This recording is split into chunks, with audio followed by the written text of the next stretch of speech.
So here are my budget questions, though. What is the current cost for what is taking place in California, and how is it going to affect this budget or the budget we're currently serving under?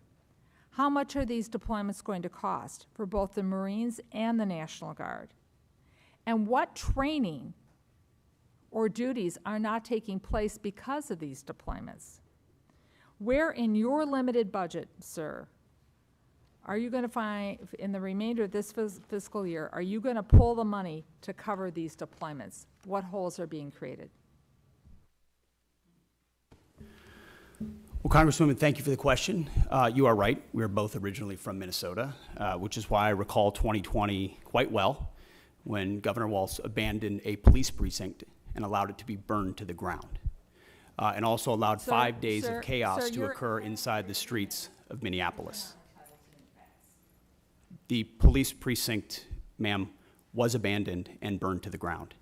And because of that, the National Guard was eventually far too late mobilized. And President Trump recognizes a situation like that, improperly handled by a governor, like it was by Governor Walz, if it gets out of control, is a bad situation for the citizens of any location. So in Los Angeles, we believe that ICE, which is a federal law enforcement agency, has the right to safely conduct operations in any state and any jurisdiction in the country, especially after 21 million illegals have crossed our border under the previous administration. ICE ought to be able to do its job, whether it's Minneapolis or Los Angeles. I have limited time. I asked a budget and they question. Are being, Could the Secretary please address the budget? Thank you.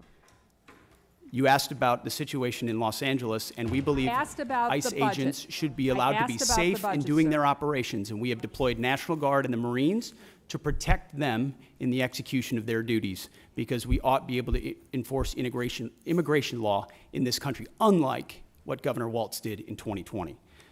There are 17,000 LAPD, you mentioned that. There would be 18,000 if not for the defund movement that folks like Gavin Newsom and Karen Bass have implemented.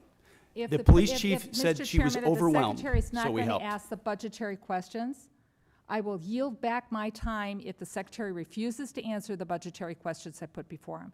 They're important. What training missions aren't happening? Where are you pulling the money from? And how are you planning this in the moving forward? These are budget questions that affect this committee and the decisions we're going to be making in a couple of hours. If you're not going to answer them, please let the chairman know, and I will take back my time and I will yield it back to the chairman. Mr. Secretary, I want to just let us know what accounts you're pulling the money to fund. Thankfully, unlike the previous administration, we've got a 13% increase in our defense budget, and we will have the capability to cover down on contingencies, which is something the National Guard and the Marine plan for. So we have the funding to cover down on contingencies, especially ones as important as maintaining law and order in a major American city.